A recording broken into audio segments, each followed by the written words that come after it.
All right. I apologize already, guys. Good morning. Good morning. This is Dr. King coming from 800 Link. And give me just a second. My throat is foggy. Cloggy? Weird sound.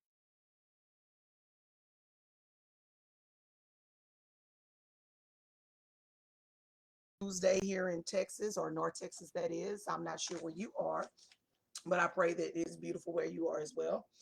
And remember, through the end of the year, we are talking about cybersecurity. And we have already covered terms like deep fakes, which is what I covered last week.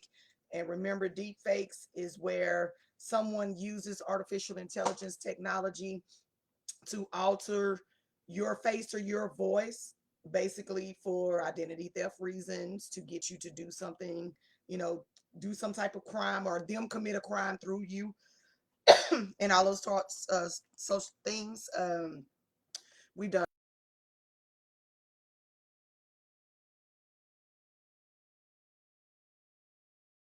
those type of things. But today I found another term that was interesting this week or last week for today's presentation, and it is cloud jacking. Or that's the short term version. The actual version is cloud hijacking, which has been condensed down to cloud jacking. And cloud jacking is where an individual or a business's cloud account is taken over by a hacker or a cyber criminal. We're just going to say cyber criminal, excuse me, cyber criminal. That will be the umbrella term. I am having a hard time talking this morning, but hey, it gets better.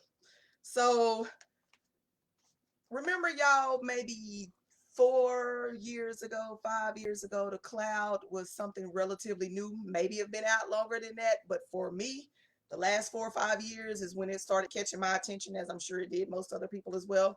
But the cloud is kind of one of those enigma type things, like what is it? And so I had to first look up exactly what the cloud is. It makes sense. We send out information stored out in the universe. That's my general definition of it.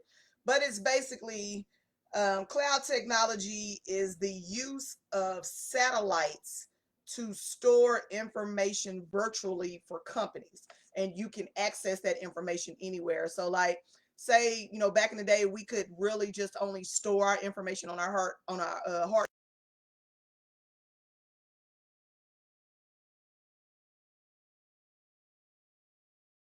Our personal business or our professional business or our personal information can be stored out in satellites that circle the globe, circle Earth. Goodness, y'all. And that information is stored, and we can be anywhere on the globe and access that information. And that is actually pretty cool to me, because I'm always trying to think of how we can always do something better. So to me, what questions, something to ponder? What is better than the cloud? What do y'all think? I don't know. I'm just asking, give you something to critically think about. But so cloud jacking is where a cyber criminal, I'm gonna get that tongue twister at some point today, basically takes over your cloud account. And if you guys have been paying attention, especially if it's happened in your school,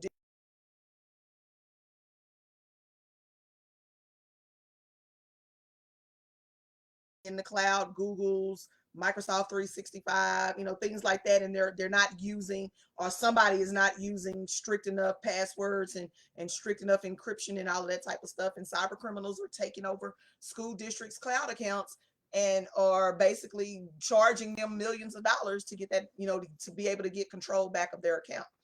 And so that, I mean, that's just one of the ways, things happen. I'm getting a little bit ahead of myself, but the whole point of why a cyber criminal wants to cloud jack your cloud account is to, first of all, be able to blackmail you. Remember, I just talked about the whole school district issues that have been going on.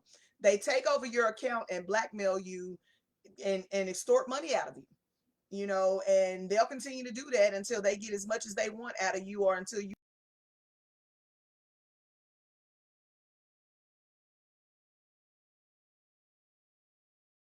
that's their personal business. So that may be their business, professional business information, and they just can't afford to lose that information.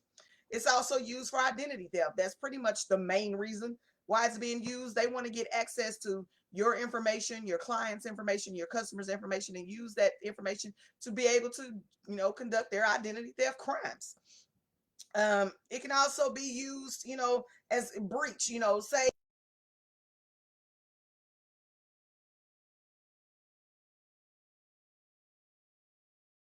information stored in your servers for your business. Now,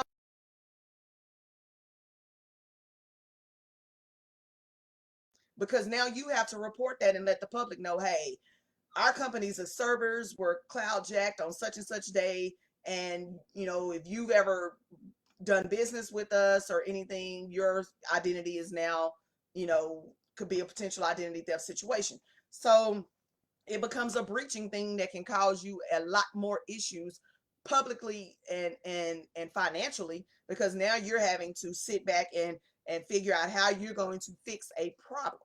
So the first question is, how was your account hijacked or cloud jacked to begin with? And first and most often, it's because of use of weak passwords. We have been talking about passwords and using strong passwords and passphrases for just about every presentation I have done on cybersecurity for the last month.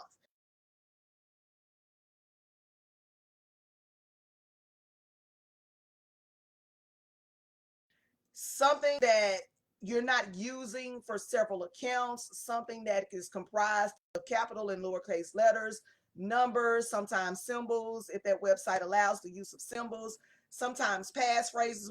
I did a whole presentation on passphrases, like pizza shoe table.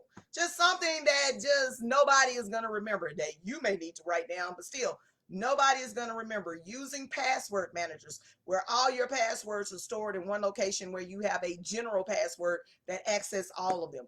That is the basic foundation of how hackers are attacking people's stuff to begin with, the use of weak passwords. So you must use a strong password first. The very foundation is using a strong password. Also, you also want to understand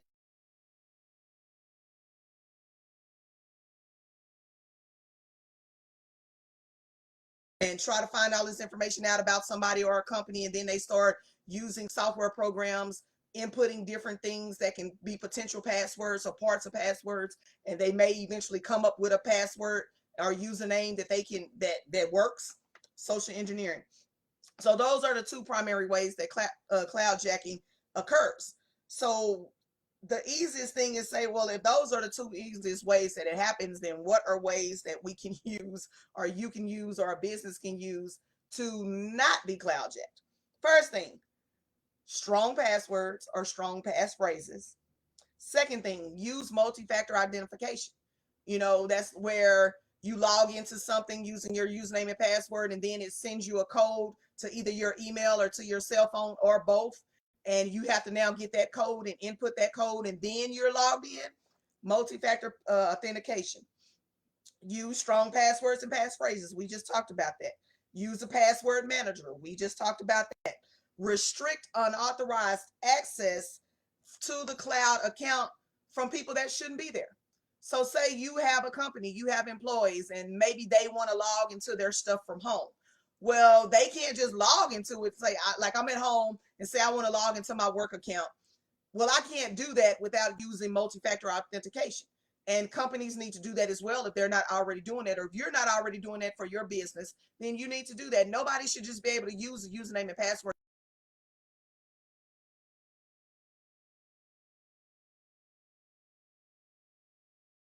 What happens is when you use and restrict that IP address, because every computer, every device has an IP address that is being used to connect. And so if that IP address is not authorized to now contact and log into that information, then the system restricts it. And that's kind of what you want. So if you have that ability and have the hardware to be able to use that technology to restrict authorized access, IP access, do that. You know, if you have the ability to encrypt sensitive data on your servers, do that. It's maybe not necessarily cost effective up front, but guess what? It's definitely cost effective in the long run, because when you start having breach instances and people taking your information and using your information in identity theft scams and things of that nature, how much more money, or in the tens or hundreds of thousands, are you going to be out of when you just could have spent some money up front to be proactive, to keep the information and your customers' information safe on the front end instead of on the back end after something happened? Okay, so it's not the fact that cloud technology is problematic.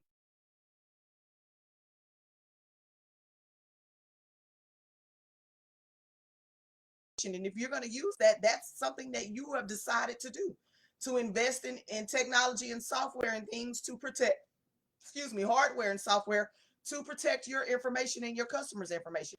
If you're going to use it, then go all the way with it. Don't just use it and try to be, stay up on modern technology and all this type of things, but on the back end, your security and keeping that information safe and keeping stuff safe is lax.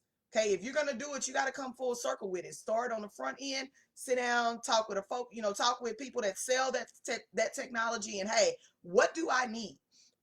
It's just myself, or I have a company. What do I need to make sure that my information stored on the servers are protected, or is protected? You know,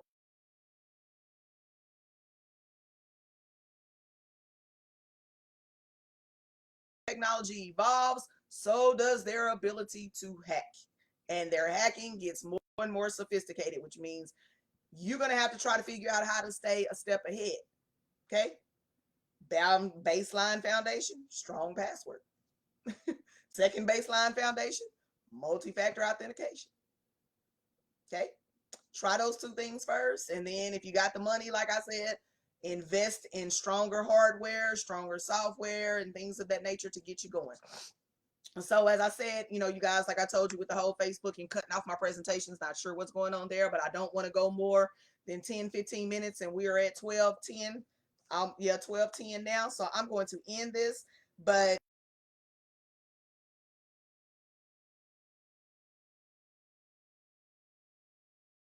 if you're working somewhere else, say you don't work at home, you're one of those people that remotely work, you can go anywhere and work. That's not the problem. Cloud technology makes that absolutely possible, and it's wonderful. Just make sure that as you do that, you protect your information. And if you're working and you own your own company, you protect your customers' information. Okay. And so let's see what I'm going to be discussing next week. I almost chose the wrong topic because I was looking at the wrong date on my calendar. So next week we're going to be discussing social engineering. I touched on it today, but next week we're going to have a whole presentation on what social engineering is, and how you can protect yourself from it, and not have, once again, identity theft issues happen, and cyber security and cyber criminals coming after you, and just hacking information, trying to extort money from you. Okay, so I pray that everybody has a wonderful Tuesday. I pray everything goes well, no one gets sick. If it is, you heal, in God's time or whatever. But have a great day. I will see you all later. Bye-bye.